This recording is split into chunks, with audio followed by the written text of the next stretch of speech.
சென்னையில் போராட்டத்தை மேற்கொண்ட தூய்மை பணியாளர்கள் கடந்த 2 நாட்களாக சமுதாய நலக்கூடங்களில் தொடர் போராட்டங்களை மேற்கொண்டு வந்த நிலையில் இன்று காலை ஆங்காங்கே புறநகர் பேருந்துகள் மூலம் அழைத்துச் சென்று விடப்பட்டனர்.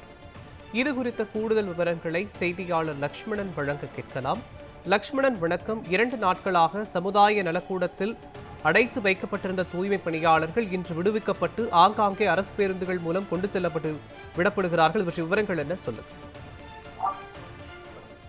155வது நாளாக மாநகராட்சிக்கு பணி வழங்க வேண்டும் என தூய்மை பணியாளர்கள் தொடர் போராட்டங்களை மேற்கொண்டு வருகிறார்கள். அந்த வகையில் கடந்த 2 நாட்களுக்கு முன்பாக ஒரே நாளில் 4 கட்டங்களாக இந்த போராட்டமானது நடைபெற்றது. முதல் கட்டமாக பார்த்தோம் என்றால் திமுகவின் தலைமை அலுவலகமான அண்ணா அறிவாலயத்தில் முதல் கட்ட போராட்டம் நடைபெற்றது. 2ஆம் கட்டமாக திமுகவின் முன்னாள் தலைவர், அதாவது முன்னாள் முதலமைச்சராக இருக்கக்கூடிய கருணாநிதி நினைவிடத்தில் 2ஆம் கட்ட போராட்டம் நடைபெற்றது. 3ஆம் கட்டமாக சென்னை ஓமந்தூரார் மருத்துவமனை அருகே உள்ள பெரியார் சிலை முன்பு இந்த 3ஆம் கட்ட போராட்டமான நடைபெற்றது. 4ஆம் கட்டமாக மாநகராட்சி முன்பு நேற்று இரவு முன்தினம் பார்த்தோம்னால் தொடர் போராட்டம் நடைபெற்றது. ஒரே நாளில் 4 கட்டங்களாக நடைபெற்ற இந்த போராட்டமானது போராட்டக்காரர்களை கைது செய்து கடந்த 48 மணி நேரமாக தொடர்ந்து பல்வேறு சமுதாய நலக்கூடம் மற்றும் தனியார் மண்டபங்களில் இந்த போலீசார் தூய்மை பணியாளர்களை அடைத்து வைத்திருந்தனர்.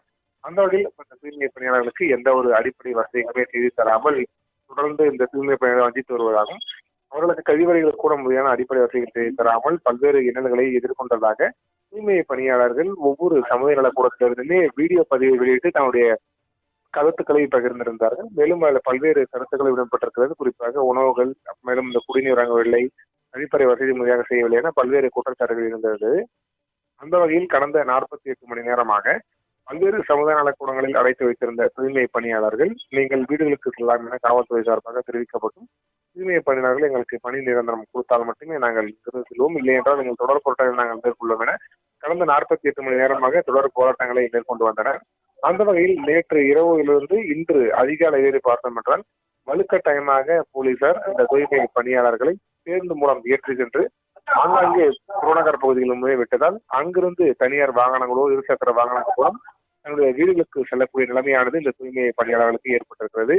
குறிப்பாக நாங்கள் போராட்டம் மேற்கொள்வோம், நாங்கள் வீடுகளுக்கு செல்ல மாட்டோம் என வலுக்கட்டாயமாக தூய்மை பணியாளர்களை குண்டுக்கட்டாக அடித்து சென்றதாக கூறப்படுகிறது. குறிப்பாக காவல்துறையினர் அடித்துதான் தூய்மை பணியாளர்களை ஏற்றியதாகவும், மேலும் இந்த வீடியோ பதிவில் தன்னுடைய கருத்துக்களையும் தூய்மை பணியாளர்கள் தெரிவித்து வருகின்றனர். இது மட்டுமல்லாமல் அடுத்த கட்ட போராட்டங்களாக இன்று மாலை முதல் போராட்டங்கள் தொடரும் எனவும் கூறப்பட்டிருக்கிறது. இது மட்டுமல்லாமல் அடுத்த கட்ட போராட்டமாக இன்னும் தீவிரமாக இருக்கக்கூடும் எனவும் கூறப்பட்டிருக்கிறது. இந்த கட்ட போராட்டம் பொறுத்தவரையுமே நாம் நேற்று முன்தினம் 4 கட்டங்களாக நடைபெற்ற அடுத்தடுத்த நாட்களுக்கு 5-6 கட்டங்களாக இந்த போராட்டமானது நடைபெறும் எனவும் கூறப்பட்டிருக்கிறது. இந்த போராட்டம் ஒரு பக்கம் நடைபெற்றாலுமே இன்னொரு பக்கம் இன்னொன்று பார்த்தோம் இந்த உண்ணாநிலை போராட்டமானது 46வது நாளாக தொடர்ந்து நடைபெற்று வருகிறது. குறிப்பாக 46வது நாளாக நடைபெறும் இந்த உண்ணாநிலை போராட்டத்தில் 3 பெண் தூய்மை பணியாளர்கள் ஈடுபட்டு தொடர்ந்து இந்த உண்ணாநிலை போராட்டத்தை மேற்கொண்டு வருகிறார்கள். குறிப்பாக இந்த மாநகராட்சியின் கீழ் பணி வழங்க வேண்டியப்பட்ட கோரிக்கையை வலியுறுத்தினால் இந்த போராட்டமானது தொடர்ந்து 4 மாதங்கள் முடிந்து 5வது மாதங்களாக நடைபெற்று வருகிறது. குறிப்பாக இன்று ஆங்கில புத்தாண்டை முன்னிட்டு கூட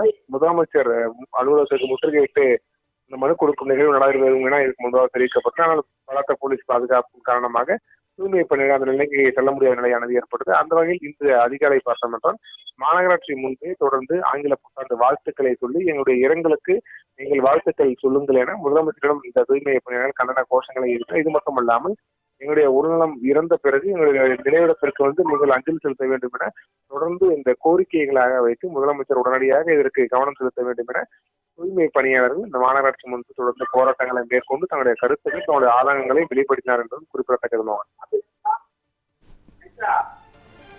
விவரங்களுக்கு நன்றி லக்ஷ்மணன்.